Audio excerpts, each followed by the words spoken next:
Algunos recordarán o no la película alemana Das Boot, dirigida por Wolfgang Petersen, pero si no recuerdan, la tripulación de ese famoso submarino alemán haciendo misiones en el Mediterráneo y el Atlántico tenía a un mexicano entre sus filas, y no solamente era un tripulante cualquiera, sino era uno de los 4 oficiales que junto al capitán controlaban las misiones de patrullaje, ataque y reconocimiento. Aus Mexiko kommen Sie? Ja, südlich von Mexico City. Schön da? Ja, Wollerkaloin. Gutes Klima. Liegt an der Höhe. Weiter Weg. Für mich als Deutscher war das selbstverständlich. Este personaje mexicano, dentro de la historia ficticia para esta película, nació en la Ciudad de México, y el personaje sirve para proporcionar un discurso interesante acerca del nacionalismo alemán, puesto que en la película el resto de alemanes eran muy laxos y críticos con el Estado nazi alemán, mientras que el capitán teniente, nacido en México, en la Ciudad de México, era excesivamente estricto con los dogmas del nazismo. Y bienvenidos a este tremendo circo. Yo soy Eric, esa cosa que está ahí atrás es Suki, y si quieres ver ¿por qué demonios esa muñeca está ahí? Ve al video Adiós Mujeres aquí en mi canal. Y si quieres comprar, de hecho, una de estas, te voy a dejar aquí el link en la descripción para nuestra tienda Silicon Girls, y para que te puedas comprar una. También lo voy a dejar en el primer comentario fijado. Entonces, por ahora, mi canal tiene un strike y por 90 días no puedo hacer uso de muchas imágenes registradas, así que estamos solamente Tsuki y yo la mayor parte del tiempo. Entonces, la lectura de esta película no es el punto de este video, es decir, no la vamos a leer, pero este personaje mexicano está basado en un personaje real, y se trata del personaje histórico, el Captain Leutnant Gerhard Groth, nacido en la Ciudad de México en 1917, quien fue capitán teniente en el submarino U-958 durante la Segunda Guerra Mundial. Es decir, es hijo de alemanes, nacido en la Ciudad de México, y se va a enlistar para la Segunda Guerra Mundial en la Kriegsmarine. Este oficial de la Kriegsmarine hizo su última patrulla el 23 de marzo de 1945 y murió en 1997 de vuelta en su Ciudad de México. Y este es uno de los únicos casos que México tiene de relación con la Alemania nazi. Entonces, profundizando, ¿a qué demonios me refiero? Pues últimamente, con la ligereza que caracteriza a todos los términos que están ahora mismo siendo disparados por todos lados, me refiero a términos como derecha, izquierda, derechista, fascista, etcétera, pues también encontramos el término nazi. Y en México, en ocasiones, verás a algunos mexicanos diciéndole nazis a otros mexicanos por defender partidos políticos de mierda o lo que fuere, ¿no? Sin embargo, de verdad, ¿qué tan nazi es México? ¿O qué tan nazi fue México? Pero me refiero a nazi de verdad, nazi de los alemanes de estos de los 30s y los 40s. Es decir, ¿qué tanta relación tuvo México con Alemania de estas décadas? ¿Y qué papel juega o jugaba México en dicha agenda geopolítica tan ajetreada en esas 2 décadas? Pues la respuesta es absolutamente nada. Digan lo que digan y quieran proponer que había espionaje de los alemanes dentro de México, la verdad es que nada tuvo que ver México con dicha Alemania nazi, salvo comercio de petróleo de manera más prominente. Esto es un tanto raro porque sabemos que países como Argentina principalmente, Uruguay, Chile, Brasil o incluso Paraguay sí tuvieron un papel específico colaborativo con esta Alemania. Sin embargo, México, incluso estando junto a Estados Unidos, y tal vez debido precisamente a eso, pues no llegó a tener prácticamente un solo rastro de interacción con esa Alemania. Es raro que México, con la importancia que ostentaba, haya pasado completamente desapercibido prácticamente durante toda la guerra, pero que si se le pregunta a algún historiador o fanático de la historia, va a jurar que México fue clave. No lo fue. De hecho, hace ya varios años, el canal Discovery Channel lanzó un documental, si es que se le puede llamar así, llamado La Red Nazi en México, donde incluso participa Paco Ignacio Taibo. Documentos del gobierno americano mantenidos en secreto por 4 décadas revelaron que México fue una pieza importante en los planes de Hitler. Y donde reviven de alguna manera y recrean la red de espionaje alemana que tenía México. Y de hecho pretenden como revisar este tipo de esta historia. Se explica ahí cómo el casino alemán de la Ciudad de México funcionó como punto de reunión de alemanes de identidad ambigua que tenían reuniones con tópicos no muy claros. Sin embargo, este documental carece de un sedimento de impacto, porque si bien es verdad que en Ciudad de México había un tránsito de información, informantes alemanes en ese tiempo, el documental documentalucho resulta más en un amarillismo que trata de escarbar al máximo lo que puede, un tema prácticamente irrelevante para poder vender el título de impacto, ¿no? Ya sabemos, los nazis y los aztecas, los nazis y los mayas. Pero bueno, si ustedes ven el documental, es notoria la vacuidad del contenido. El documental está disponible en YouTube, gratis, de hecho, y si lo ven, estarán esperando a que ahí digan qué diablos fue lo que hicieron dichos espías alemanes. La respuesta es nada. Entonces, ahí se trae a la mesa el nombre de Arthur Dietrich, encargado de la oficina de prensa alemana en México, quien se encargaba de repartir propaganda nazi en México, aunque esta propaganda solamente iba a los alemanes, que eran una comunidad muy pequeña en Ciudad de México, a comparación de lo que hay ahora.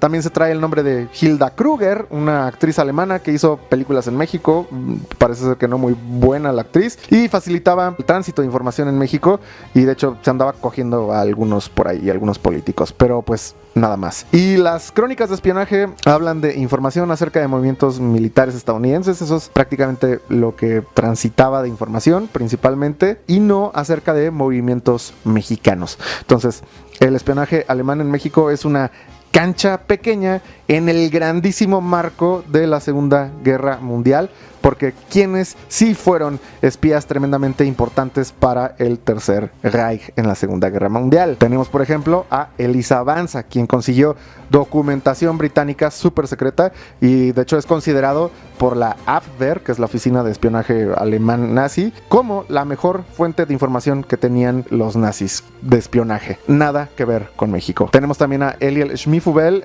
que conseguía información acerca de los Balcanes. Nada que ver con México. Tenemos a Karl Erich Kuhlenthal, como mierda se diga, encargado de la Abwehr en España, junto con un Juan Puyol. Nada que ver en México. Estaba Hans von Ablan y Hort Kopov, espías en Inglaterra y cazadores de hecho de otros espías. Nada que ver en México. Otto von Bolscheik y Adolf Eichmann, que conseguían información acerca de movimientos de los aliados en el Mediterráneo y acerca del oleoducto Mosul-Haifa.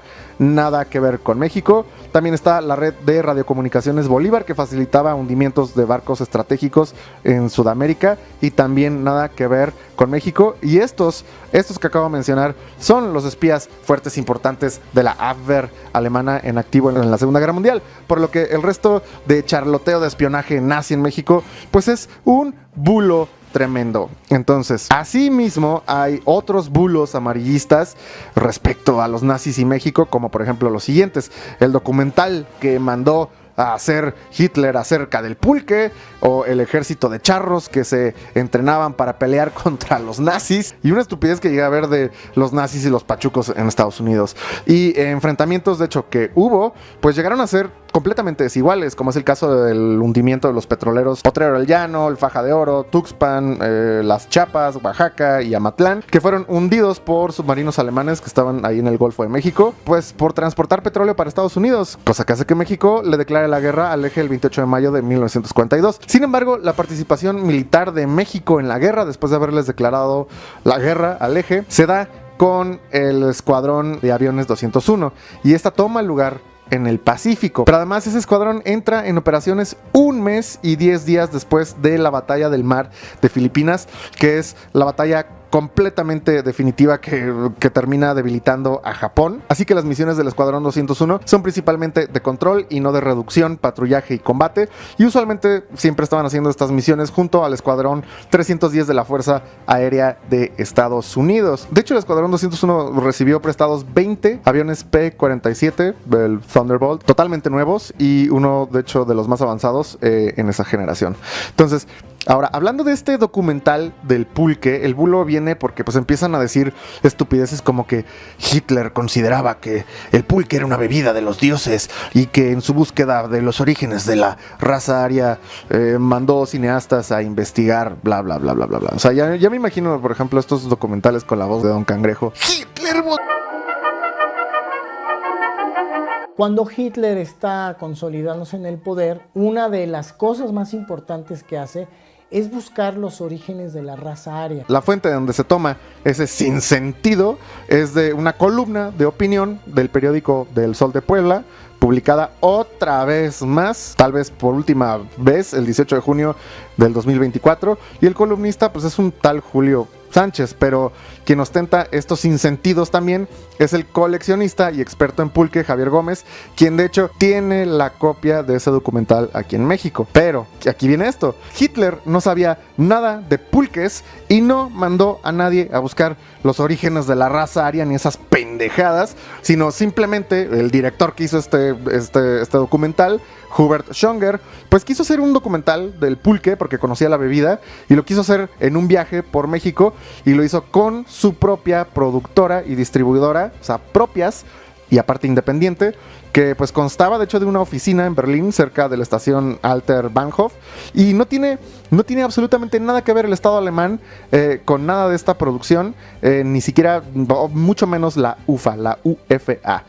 ¿Cómo sé esto? Pues es que la misma familia del director tiene un sitio en internet llamado schongerfilm.com, donde explican que fue un director completamente independiente la mayor parte del tiempo. Ahora, otro bulo estúpido son los charros antinazis, que fue un grupo que se organizó por si llegaban los nazis a México. La verdad, algo bastante X, y que como le quieren sacar el jugo a esa estúpida historia. Otra idiotez son los camisas doradas, un grupo de pendejos que se sentían alemanes y fascistas y no sé qué, antisemitas, bla bla bla bla, y hasta tenían un comité pro raza, o sea, un comité pro raza, cabrón. ¡Qué pinche raza, mamón! O sea, no mames, ¿a quién se le ocurre? Estos cabrones se dedicaban a tratar de expulsar a los chinos comerciantes que estaban entrando a México. Pues no sé, ¿ahora qué tal? A ver si sacas a una de estas chinas, si llegan o no. Si pendejos no faltan en México, cabrón, o sea, te lo juro. Y también mucho pendejete mexicano se enorgullece de que la revista afiliada a la propaganda nazi de APINF haya publicado en 1938 un fascículo con un guerrero jaguar en la portada de ese fascículo. Hay gente que inventa que Hitler admiraba a los aztecas, como este naco que ven aquí en pantalla, pero Hitler no está detrás de esa revista. Fue una nota que propusieron y que escribieron esos editores de esa revista, y ya, Hitler no está detrás de esa revista, ni siquiera es una revista popular en Alemania en esos tiempos, y sus publicaciones son de múltiples temas, eran de múltiples temas, como cualquier revista en el mundo. En el caso de quien fungía de embajador como plenipotenciario de México en Alemania cuando explota la guerra, fue Juan Francisco Azcárate Pino, y no hay mayor anécdota aquí con este señor mexicano que estaba adentro en la Alemania nazi, más que yo creo que cuando se tuvo que retirar hasta 1942 tras el ataque de Pearl Harbor, y pues no hay historias de racismo contra él. Lo que sí recuerdo haber leído decía que había trato normal dependiendo de cómo estuvieran yendo las tensiones entre países, pero nada más. Entonces México, de manera muy extraña, no tuvo nada que ver con la Alemania nazi, pero con tal de extraer lo más que se pueda y vender el título de nazis, la gente pues es capaz de dar horas y horas de contenido sin sentido y totalmente vacío acerca de vicisitudes completamente irrelevantes. Y es que era imposible que México tuviera relevancia en el marco de esta guerra, porque estamos hablando de la década de los años 30 y 40, y en esos tiempos México viene apenas saliendo de la Revolución Mexicana, que fue una guerra civil que se tornó completamente desastrosa al punto de que cualquier experto en la revolución actualmente, cualquier historiador experto en la revolución, tiene incluso problemas para darle seguimiento a dicha revolución, por lo que México en esos tiempos es un país empobrecido y sin desarrollos tecnocientíficos. De hecho, por ejemplo, el censo de 1940 reportó a más de la mitad de los mexicanos, con un 53% de la población, como analfabetas. Es decir, la estimación era que México tenía 19.650.000 habitantes, por lo que 10.370.000 habitantes no sabrían leer ni escribir en esas décadas. Entonces, no hay forma de que un país así tenga potencia alguna para intervenir en una guerra donde se jugaba con la punta de la tecnología de manera estratégica. Además, los principales sectores económicos de México eran primarios principalmente, y de hecho en muchas ocasiones lo sigue siendo. Entonces todo en esos tiempos viene de lo que contiene esta tierra: agricultura, pesca, tala de árboles, minería y principalmente petróleo, que de hecho es el único material que le permite a México asociarse a Alemania comercialmente. Fuera de eso, pues no hay industria automotriz o este sector económico de manufacturados, no hay aeronáutica, no hay naval, no hay armamento, armamentística, no hay comunicaciones, logística o nada de tecnociencia. Es decir, México no produce nada de eso, no tenemos con qué competir en esos tiempos. Entonces, el capricho de vender a México como clave en la Segunda Guerra Mundial no es otra más que la de vender libros con títulos amarillos que apelan al morbo al momento que aparece la palabra nazi, o de tratar de buscar alguna relación entre México y los alemanes, como para pues decir que somos compitas de los güeyes más chingones que hubo hace casi 100 años, 90 años. O sea, esto es como, no sé, es como para gente estúpida si alguien lo hiciera así. Incluso figuras como José Vasconcelos, quien quedó atraído por el levantamiento del racismo científico y filosófico en su fase nazista, arrastró este racismo en sentido poético filosófico y se aventó esta cosa de la raza cósmica, que es una idea pues basada en estas corrientes racistas, cientificistas, filosóficas, pero que es una idea completamente desconectada y contraria a aquella pautada por el racismo de estirpe luterano nazista. Así que para los disque neonazis mexicanos, pues les dedico este video a ustedes y su manga de puñetas mentales ridículas de razas arias mexicanas y comités pro raza de las camisas doradas. Así que feliz Navidad y Heil